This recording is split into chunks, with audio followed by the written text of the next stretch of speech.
A, on Sunday, the Cowboys released their hype video for the upcoming season. Noticeably absent from the video was their quarterback, Dak Prescott. Currently in contract negotiations with the team, in an eyebrow-raising move on Monday, Dak followed the Washington football team on Instagram. We now welcome former Super Bowl champ Damien Woody to the show. Oh, there my he is. God. Big fella. Don't hurt him. Lord. What? Don't hurt him. What the hell? What? Stephen A., that's incredible. What? That is beautiful. Hey, you see how I'll I take just that come on the straight show to the just tailor and get flossing? that cut up to my size. You see how I come on the show just flossing Believe right it. now, Stephen A. Max? Come on now. Yeah, you are. You know how I do it. Do you have the baby grand behind you too? And you've got the mink on? I can't even handle you right now. Damien, I don't even know what to do right now. Just looking like new money. If it was Grand Black, Molly, if it was Grand Black, if it was like a chinchilla, I would have sat up there and said he was watching American Gangster, trying to be Denzel. You know, I would have from American Gangster. I would have said something like that. You know, Bumpy Johnson or something. But you know, Max mentioned Biggie. I'm like, what the hell? A red mink coat on television in the morning? What's wrong with you, man? What kind of message you trying to send? I wake up like this, okay? I wake up like this, man. You know, you should have known by now, all the years we've known each other. This is what I do. I ain't never seen that.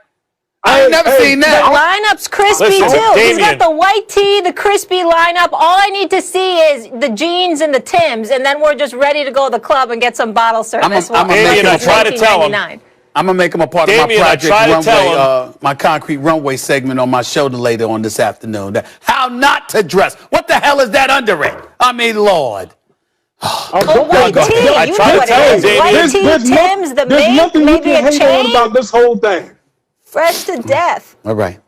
Yeah. You know. All right. You know. Yeah, I try to tell him, Damien, this dude won multiple Super Bowls, big contract, got kids at all the top institutions across the country. He can get up and put on whatever he wants. I'm with you, Damien. And Molly can roll her eyes all she wants to. If I rolled in the studio with something like that, Molly would have called me out. Molly said, Stephen, what are you doing? If I rolled in with that, she's just doing it because it's you.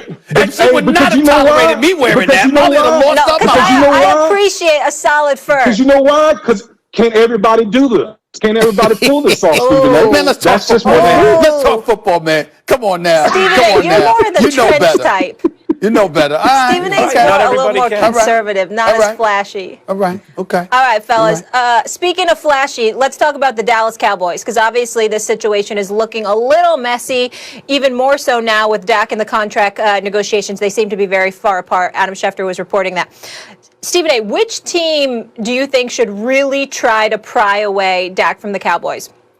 Before I say that, I just want to say that the reason why we had this particular subject is because we needed a natural, fluid segue into this subject, because you can't go from talking about Super Bowl champions in Tampa to talk about the Dallas Cowboys. There's no relevance there whatsoever. There's none whatsoever. Can't follow the Cowboys up after a Super Bowl conversation. So we needed to get into this Mr. Fur Coat himself, Biggie Smalls in First Take with Damien Woody. Having said all of that, I would say this. For the moment, not that there's a snowball's chance in hell that it would happen, but I would say the Houston Texans, because listen, you about to lose Deshaun Watson. He don't want to be there. And guess what? And Dak Prescott being the ultimate professional, being the face of a franchise, willing to toe the company line, to go along and get along so long as you pay him his money, which Houston wouldn't mind doing, evidenced by what they paid Deshaun Watson. If you're Dak Prescott, that might be something that you're willing to do. I definitely think if you're the Houston Texans, you should consider it, because you want to make sure that you get equitable compensation or something close to it for the services of Deshaun Watson, who's determined not to be there. And regardless of how much you flexing, you can't make the brother want to be there any longer. If he don't like the organization, if he doesn't respect the organization, but you bring him back and insist on him playing for the organization, you are begging for trouble if you are the Houston Texans. So to me, you know what? A comparable or equitable compensation or something close to it in age, in numbers, etc., even in ability, would be Dak Prescott. And that's why I say the Houston Texans. Yeah, I mean, I thought a couple weeks ago I mentioned that wouldn't be a bad swap, actually. I mean, they can't trade Dak at the moment because they need to sign him to a contract in order to trade him. But I think that makes a lot of sense, actually. And I'm not talking realistically, guys, because I get it. There are salary cap considerations, and the Patriots don't have a lot of room and all that stuff. I'm just saying, one thing Bill Belichick's got to know by now, we're talking about who should try to pry Dak away, is that the days of being able to compete year in and year out for a championship and your quarterback is a game manager seem to be gone. You know, Tom Brady proved the Cliff theory wrong because he showed he's still elite. 40 touchdowns, not a lot of interceptions, came throughout the playoffs. Look who's winning Super Bowls. Nick Foles notwithstanding, who played out of his mind, by the way. And Carson Wentz got a lot of the way there. Patrick Mahomes wins Super Bowl. Tom Brady wins the Super Bowl. Aaron Rodgers gets to the NFC championship game. He's not going to be able to do it with a second-rate quarterback. And Cam may still be good. Like, let's see when he doesn't have COVID and he's not coming off surgery and all this stuff. Let's see. But one thing we know is Dak is good. Dak is already very good. I'd like to see, I saw what Brady did with a loaded team. Let me see what Belichick can do with a quarterback, right? 7-9 with a lot of good wins, really without one the way Cam was throwing the ball this year. And from Dak's point of view, he's in a kind of dysfunctional place. He's in a circus. He's in a carnival. They're America's team, right? But not really. That's by reputation. In reality, the Patriots the last 20 years have been America's team. And that environment is a professional environment. I would love to see what Dak can do in that environment and what Belichick could do with Dak. However realistic it is that they could actually work it out. We're asking should. I'd love to see it. Yeah, for me, man, I'm going to go with the San Francisco 49ers for a couple reasons. Number one, just Kyle Shanahan, one of the best play callers that we have in the National Football League. His ability to squeeze out the most out of a quarterback and put a quarterback in the best position possible. I don't know many offensive-minded coaches that have the requisite skill set that Kyle Shanahan has with quarterbacks. I mean, you could go down the list, whether it's Matt Ryan and RG3 with the Washington football team going back a little bit. This man knows how to put quarterbacks in great positions. One thing we talked about with the Dallas Cowboys as it relates to Dak Prescott, one aspect they never really utilized or underutilized was his ability, his mobility. And in the Kyle Shanahan offense, that's the skill set that is utilized on rollouts and bootlegs and all those RPOs, all those things that you see the modern quarterbacks are doing today. You would definitely see that utilized under Kyle Shanahan. And then lastly, for me, you look at the NFC West, that division. Look at the quarterbacks in that division right now. You got Russell Wilson. Okay, you got Matt Stafford, who came over via trade from the Detroit Lions, and you got Kyler Murray.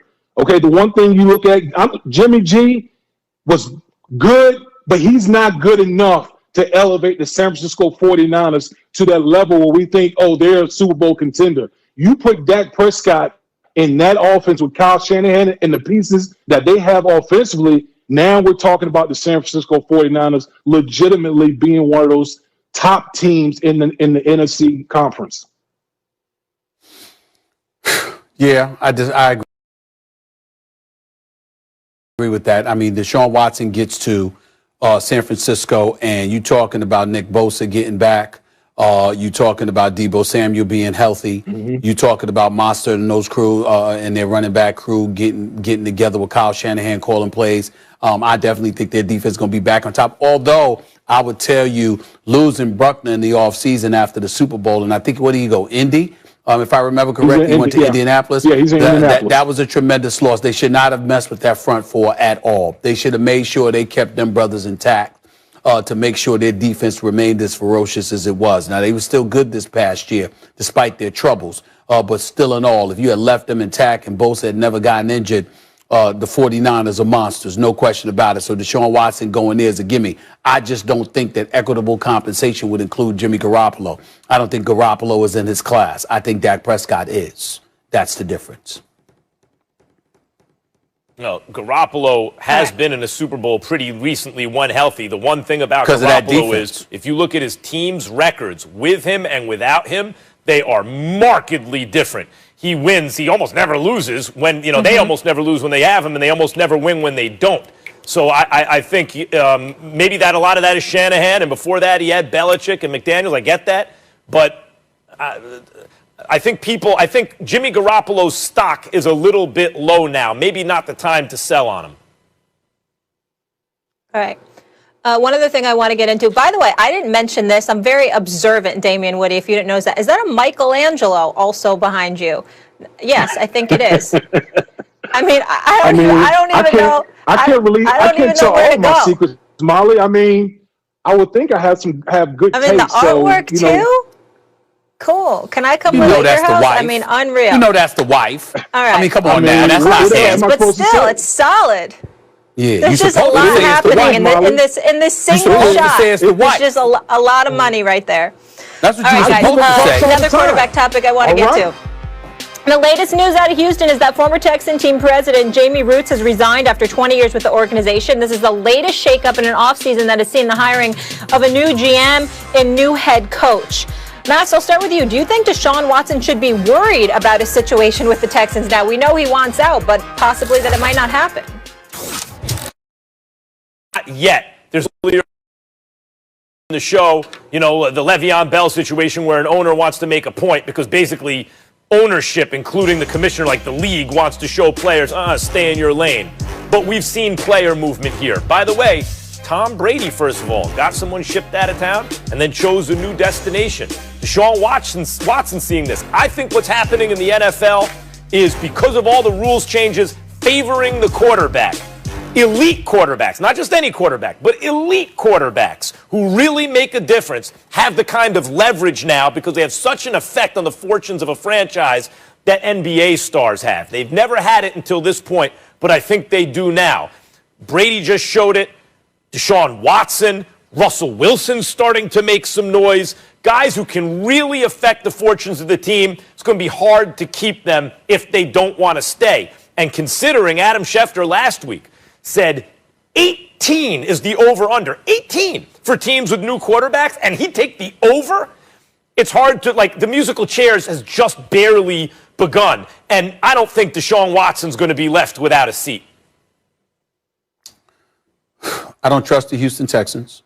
I think there's reason for worry because I think that Deshaun Watson's strong desire to get the hell out of the organization transcends what's transpiring on the football field. I think it's a locker room issue. I think it's a culture issue. I think it's a culture issue that descends from upstairs. And as a result, he doesn't want anything to do with this organization any longer.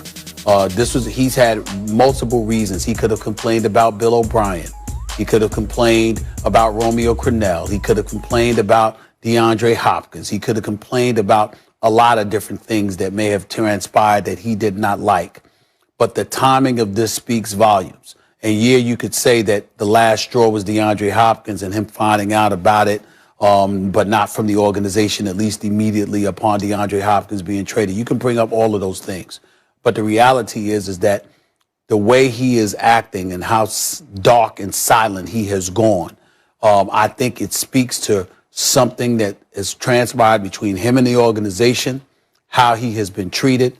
And I think that when you talk about the coaching search and things of that nature, hiring a black coach who's 65 years of age, been in the league for 27 years, and David Culley, who clearly wasn't the number one candidate for the job, but all of a sudden you bring him on board, clearly in an effort to appease Deshaun Watson. I think it speaks to something greater than just football that's going on within that organization. And that's why Deshaun Watson wants out.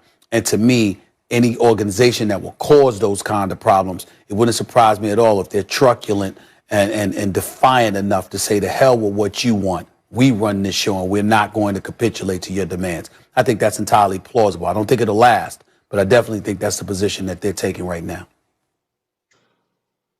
Guys, I'm not worried about Deshaun Watson as far as it relates to the Houston Texans, because I look at the Houston Texans and a lot of these sports franchises. They care about the PR noise, the PR battle. And when you look at the Houston Texans over the last several months, they've just been getting battered and abused as far as the PR is concerned. From the whole Jack Easterby, his ascension to power and all the power struggles within the organization, from key personnel. And I'm not even talking about guys on the field. I'm talking about support staff, people that worked with that organization for a long time, that are highly thought of, that have left that organization. And so when you look at the two sides, you have an organization that's in disarray, and then you have Deshaun Watson, who's been the model of consistency, not only on the field with his play and being a top 5 quarterback, but all the philanthropic things that he does off the field. I mean, there is not a character blemish as it relates to Deshaun Watson. So if you're the Houston Texans, do you really want to force this man's hand? Because let this be clear. He is adamant about getting out of this organization. Do you want to force this man's hand to the point where he would literally sit out a year? How is that helping the Houston Texans move on? Because Deshaun, it's one of two things. Either Deshaun Watson is going to get traded, or Deshaun Watson, just being the person that we know him to be, would sit out.